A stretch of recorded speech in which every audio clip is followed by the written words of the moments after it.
नमस्ते दोस्तों, आज इस वीडियो में हम टॉप 4 ऐसी कंपनियां देखने वाले जो ग्रोइंग कंपनियां हैं, ग्रोइंग सेक्टर है, फंडामेंटल काफ़ी स्ट्रांग है, बिजनेस काफ़ी अच्छा है, बड़े ग्रुप के अंडर ये सारी कंपनियां आती है और इनके बिना आप ऐसा बोल सकते हो कि इंडिया का काम नहीं चल सकता। यानी कि इंडिया के ग्रोथ के साथ इनका भी नाम जुड़ा हुआ है। यानी कि इंडिया अगर ग्रोथ करता है तो इनको ग्रोथ करना ही है।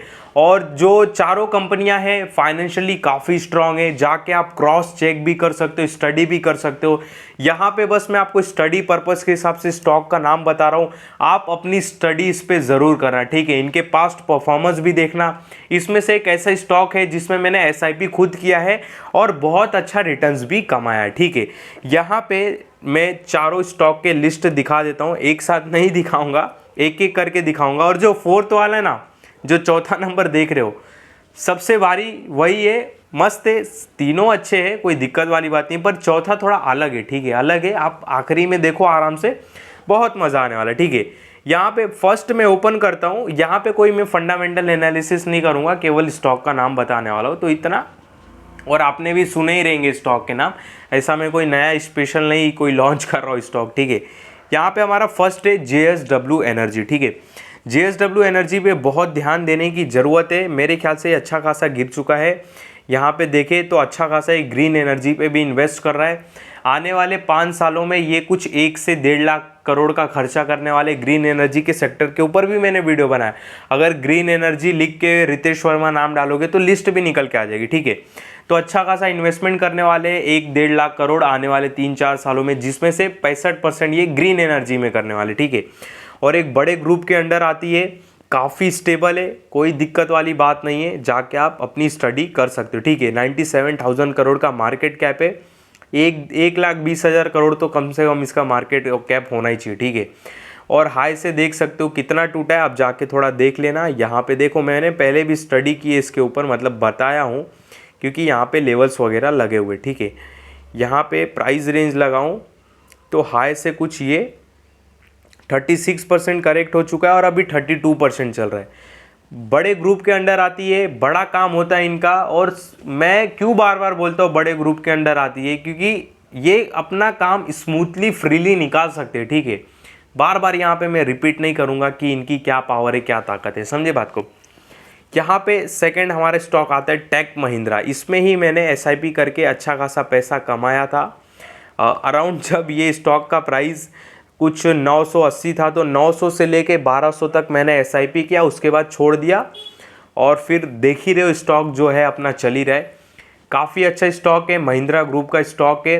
1,60,000 करोड़ का मार्केट कैप है, 42 के पीई पे चल रहा है। ये इसको मैं भाई मतलब नस नस से वाकिफ़ हूँ इस स्टॉक के।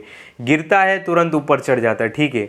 मतलब जाएगा ऊपर, नीचे भी आता है, फिर तुरंत ऊपर भी चला जाता है, ठीक है। तो ठीक है, अच्छा है, मतलब फाइनेंशियली भी अच्छा है, अच्छे खासे रिजर्व पड़ा है और आईटी की एक कंपनी है, सारी बातें ठीक है, मस्त है। और ये आई थिंक टेक महिंद्रा इसमें भी है, अपने टेलीकॉम में भी है, तो ध्यान देना आप थोड़ा, ठीक है। मैं भूल रहा हूँ, बहुत टाइम हो गया, ठीक है, पहले से बहुत पहले एसआईपी किया था। तो यहाँ पे तीसरे नंबर पे है महिंद्रा ग्रुप की कोटक महिंद्रा बैंक, इंडिया की one of the most top bank. English भी बोलना आ रहा है भाई अब तो मेरे को, ठीक है। तो महिंद्रा बैंक का ये कोटक बैंक देख सकते हो, इसको मैंने पहले भी कवर किया हूँ 1700 1750। और इसकी एक अच्छी बात ये है कि अभी इस वैल्यूएशन पे है स्टॉक, मतलब 3 साल पहले के वैल्यूएशन पे। मतलब बोलने का मतलब यहाँ पे जैसे मैं एग्जांपल के लिए आपको दिखाऊँ, एक सेकेंड स्क्रीनर पे ओपन कर दूँ, ये ओपन हो जाए, ओपन हो जाए मेरे भाई कोटक बैंक। यहाँ पे मैं क्वार्टरली नहीं, बैलेंस शीट नहीं, प्रॉफिट एंड लॉस, ठीक है। तो यहाँ पे देख सकते हो कि स्टॉक का प्राइस 3-4 साल से एक ही रेंज में है, ठीक है। तो 3-4 साल पहले स्टॉक का नेट प्रॉफिट, कंपनी का नेट प्रॉफिट 10,000 करोड़ था, पर आज 22,000 करोड़ है। तो नेट प्रॉफिट डबल, 2.5 गुना है, पर स्टॉक का प्राइस देखे तो उसी रेंज में। तो ये एक होती है वैल्यू इन्वेस्टमेंट, ध्यान देना। वैल्यू इन्वेस्टमेंट से इसका मतलब ये नहीं कि जाके अभी खरीद ही लेना है, केवल एक समझाने के लिए बता रहा हूँ। वैल्यू इन्वेस्टमेंट इसको ही बोलते हैं देखा जाए तो, ठीक है। कहाँ गया कोटक बैंक, यहाँ पे कोटक महिंद्रा बैंक, ठीक है। देख सकते हो एक ही रेंज में। ये सारी चीज़ें ज़्यादा टाइम तक नहीं चलती है और इसके लिए ये गिरते मार्केट में भी नहीं गिरे। मैं पहले भी बोल चुका हूँ कि आने वाले समय में ऑल टाइम हाई वाले स्टॉक से दूर रहना, जिनका नेट प्रॉफिट डबल ट्रिपल हो चुका है वैसे स्टॉक पे ध्यान देना। मैं सर खपा खपा के बोल चुका हूँ। मेरे ओल्ड जो देखते रहेंगे वीडियो उनको पता रहेगा, ठीक है। 2 3 ही 4 लोग बेचारे देखते तो भी देखते। यहाँ पे खुल जा भाई, ये क्या हो गया, ठीक है, ये खोल गया, ये खुल गया, ये कोटक होगा। आखिरी है हमारा जियो फाइनेंशियल। अब मैंने इसको क्यों चूज़ किया, कुछ मेरे रीज़न है। मैं तो इसका PDF ओपन कर लेता हूँ। देखो, जो रिलायंस जी का है बिजनेस रिफाइनरी का, सबको पता है उनका उस बिजनेस से पहले रेवेन्यू 60-65% आता था। अब उसी बिजनेस से उनका रेवेन्यू घट के 30-32 मतलब रेवेन्यू घट रहा है, जो कि उनको भी पता था। इसके लिए उन्होंने जियो फाइनेंशियल को एक तो अलग किया और इसमें बहुत सारे प्रोडक्ट लाए। इसके लिए मैंने PDF फिर सीधा डाउनलोड कर दिया क्योंकि मुझे भी बताने में ईजी होगा। जैसे कि देखो, product available on our digital storefront, इसका मतलब नहीं पता, इंग्लिश नहीं आता मेरे को। मतलब इनके कुछ प्रोडक्ट अवेलेबल है हमारे ऐप में। Home loan, loan against property, loan on mutual fund, check credit score, UPI and bill payment, CSA with debit card, UPI international biometric enable payment, credit card biller. तो ये कुछ service है जो अभी provide करा दे। Smart gold lumpsum systematic investment plan, मतलब smart gold भी प्रोवाइड करा रहे। My money personal finance manager भी प्रोवाइड करा रहे। प्रोटेक्ट में देखें तो auto and 2 wheeler, health, life, term, non term, ये सारे सर्विस ये प्रोवाइड करा रहे। और इनका प्रोडक्ट पोर्टफोलियो बहुत बड़ा है। जैसे कि जियो फाइनेंशियल तो देखा, जियो लीजिंग सर्विस, लीज पे देंगे चीज़ें, जियो इंश्योरेंस ब्रोकिंग, जियो पेमेंट सोल्यूशन, जैसे फ़ोन पे है हमारा पेमेंट सोल्यूशन, मतलब वो जो बॉक्स आता है ना, पेटीएम पर इतने रुपए प्राप्त हुए, तो इसमें भी उतरने वाले। Reliance industry investment and holding limited, यानी कि जो रिलायंस के शेयर्स है वो भी संभाल रहे। जियो फाइनेंस प्लेटफॉर्म सर्विस लिमिटेड, जियो ने ब्लैक रॉक के साथ वो भी किया है पार्टनरशिप।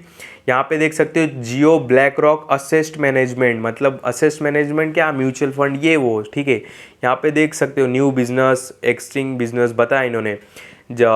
जियो ब्लैक रॉक असेस्ट मैनेजमेंट देख सकते हो कि JV for asset management regular by SEBI, मतलब वही म्यूचुअल फंड स्टॉक मार्केट। बाद में Jio BlackRock investment advisor private limited, वही जो मैं आपको बताया स्टॉक मार्केट से रिलेटेड, इसमें भी उतरने वाले, ठीक है। तो ये इनका कुछ प्रोडक्ट पोर्टफोलियो है। अंबानी जी को पता है कि हमारा समय ये जो रिफाइनरी का है वहाँ से रेवेन्यू कम होएगा, इसके वजह से वो जियो पे अच्छा खासा इन्वेस्टमेंट कर रहे हैं। और इन्होंने ब्लैक रॉक के साथ, ब्लैक रॉक तो ऑफकोर्स सबको पता रहेगा, इन्होंने पार्टनरशिप भी किया है। और आपको पता है ये जो इतने फंक्शन वगैरह जो कर रहे हैं या करते हैं, या मतलब इतना जो शादी में खर्चा इन्होंने किया, रीज़न क्या है। और आप देखो कोई मतलब खिलाड़ी या कोई प्लेयर स्पोर्ट्समैन कोई विन होके आता है ट्रॉफी ओलंपिक वगैरह से, तो वो क्या करते हैं, एक स्टेज बनाते हैं, उनको बुलाते हैं, जियो रिलायंस अवार्ड देते, ठीक है। और यहाँ पे जो 1 तारा उनके लड़के ने ओपन किया है, मैं थोड़ा डीप जा रहा हूँ ताकि चीज़ों को आप भी समझ सको। उन्होंने 1 तारा ओपन किया जहाँ पे वो एक ज़ू ओपन किए हैं, हाथी वगैरह की देखभाल करते, ठीक है। और फिर जो ओलंपिक में विन होके आते जो प्लेयर रहते हैं, चाहे मुंबई इंडियंस के हो, कुछ भी हो, एनिवर्सरी रखते हैं, अवार्ड शो रखते हैं और सब सेलिब्रिटी सबको बुलाते हैं, ठीक है। ये सारी चीज़ करने का क्या है, अपनी कंपनी की एक अलग रिस्पेक्ट बनाना। आने वाले समय में ये बहुत बेनिफिट होगा, इसके लिए ये इन्वेस्टमेंट है, समझे बात को। ये किसके लिए क्यों किया जाता है, जब कोई प्लेयर आएगा, ठीक है, प्लेयर आएगा ओलंपिक के उनके फंक्शन में। अभी बीच में देखो ओलंपिक जीते थे तो उन्होंने एक फंक्शन रखा था जियो वर्ल्ड में आई थिंक, तो वहाँ पे आए थे सारे ओलंपिक के विनर्स। तो जब वो आएंगे, फ़ोटोज़ डालेंगे, लोगों के बीच में फैलेगा, तो एक अलग ट्रस्ट होता है, ठीक है, समझे। एक मतलब टाटा ट्रस्ट समझ हो ना आप, सेम उसी तरह। तो ये एक करते हैं बिजनेसमैन लोग, ये सब करते हैं ताकि लोगों का और ट्रस्ट बढ़े।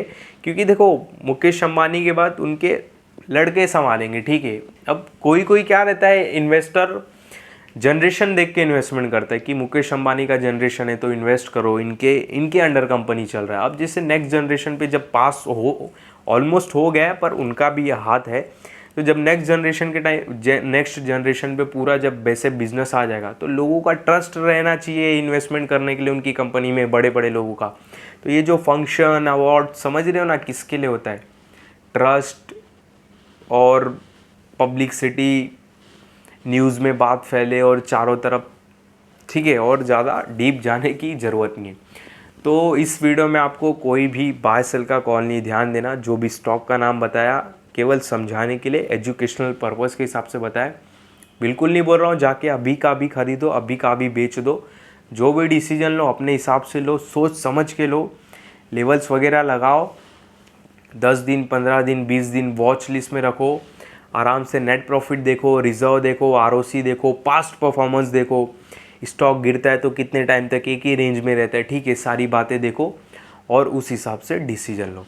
बाकी मेरे किसी भी वीडियो में कभी भी किसी भी स्टॉक से रिलेटेड बाय सेल का कॉल नहीं रहता, इस बात का आप बहुत बहुत ध्यान देना।